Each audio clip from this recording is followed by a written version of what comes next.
On était frappé par son enseignement car sa parole était pleine d'autorité.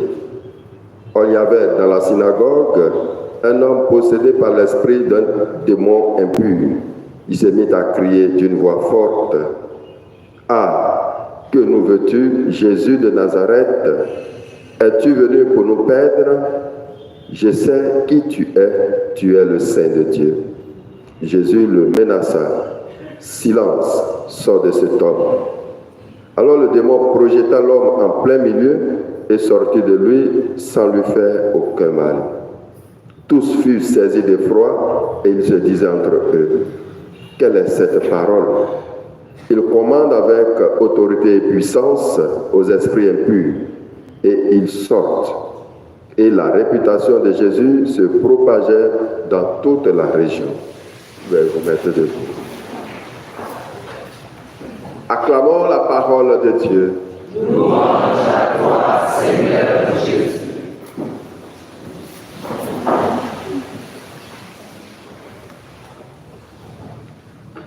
Chers frères et sœurs, Jésus, comme on l'a remarqué depuis hier, a commencé son ministère public, parce que jusque-là, il était réservé, était un peu caché, mais à travers son ministère public, il se révèle de plus en plus au monde.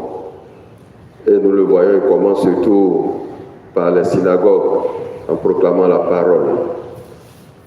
Et ce matin, Jésus proclame la parole, mais les gens sont étonnés parce que son enseignement a une certaine autorité.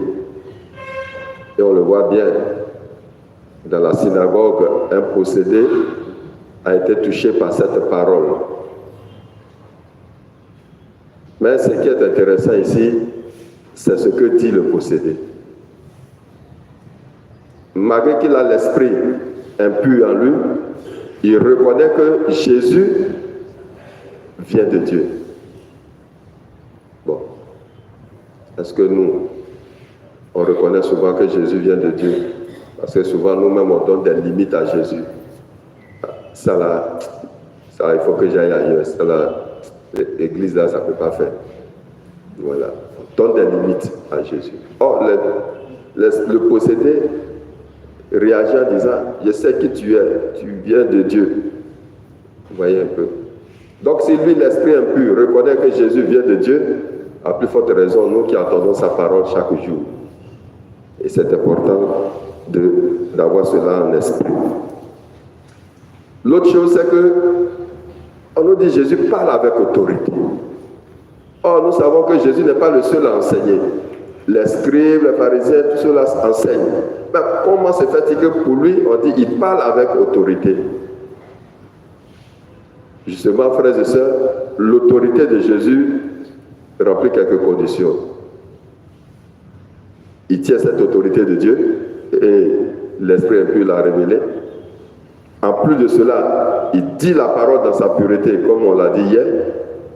Et troisième chose, c'est que Jésus fait ce qu'il dit. Et donc, les trois réunis donnent une certaine autorité à la parole de Jésus. À telle enseigne que quand il enseigne, on est touché et on est appelé à la conversion.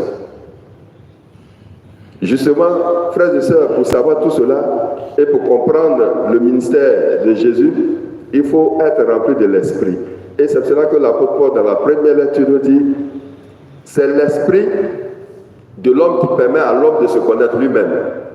Également, c'est l'esprit de Dieu qui permet à chacun d'entre nous de connaître qui est Dieu. Et si Dieu ne l'a pas révélé, personne ne peut connaître qui est Dieu. Si l'homme lui-même n'a pas révélé ce qu'il y a en lui, personne d'autre aussi ne peut connaître qui il est.